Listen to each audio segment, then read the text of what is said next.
हजारों वर्षों पहले जब दुनिया के कई हिस्सों में सभ्यता विकसित हो रही थी, तब भारत में ज्ञान, विज्ञान और संस्कृति अपने चरम पर थी।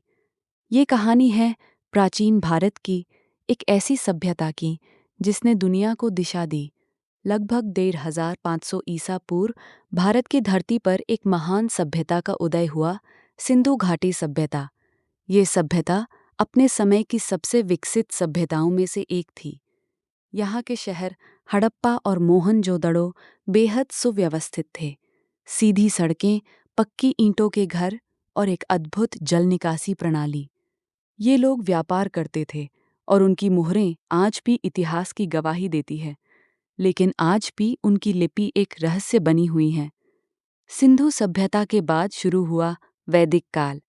ये वो समय था जब ज्ञान को वेदों में संजोया गया। ऋग्वेद, यजुर्वेद, सामवेद और अथर्ववेद, इन ग्रंथों ने जीवन, धर्म और समाज को दिशा दी। इस समय समाज वर्ण व्यवस्था पर आधारित था और यज्ञ तथा धार्मिक अनुष्ठानों का विशेष महत्व था। समय के साथ छोटे छोटे राज्यों का विकास हुआ, जिन्हें महाजनपद कहा गया। इनमें सबसे शक्तिशाली था मगध।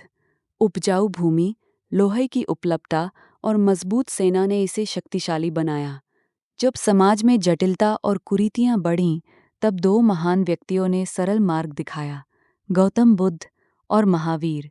बुद्ध ने मध्यम मार्ग और चार आर्य सत्य का उपदेश दिया, जबकि महावीर ने अहिंसा और सत्य पर जोर दिया।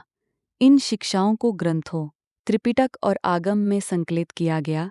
मौर्य साम्राज्य, भारत का पहला विशाल साम्राज्य, जिसकी स्थापना चंद्रगुप्त मौर्य ने की।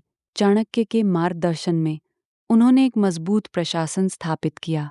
बाद में सम्राट अशोक ने सत्ता संभाली। कलिंग युद्ध के बाद उनका जीवन बदल गया। उन्होंने हिंसा छोड़कर शांति और धम्मना का मार्ग अपनाया। गुप्त काल को भारत का स्वर्ण युग कहा जाता है। इस समय विज्ञान, गणित और साहित्य ने नई ऊंचाइयां छुईं। आर्यभट्ट ने शून्य और खगोल विज्ञान में अद्भुत खोज की। कालिदास ने महान साहित्य की रचना की।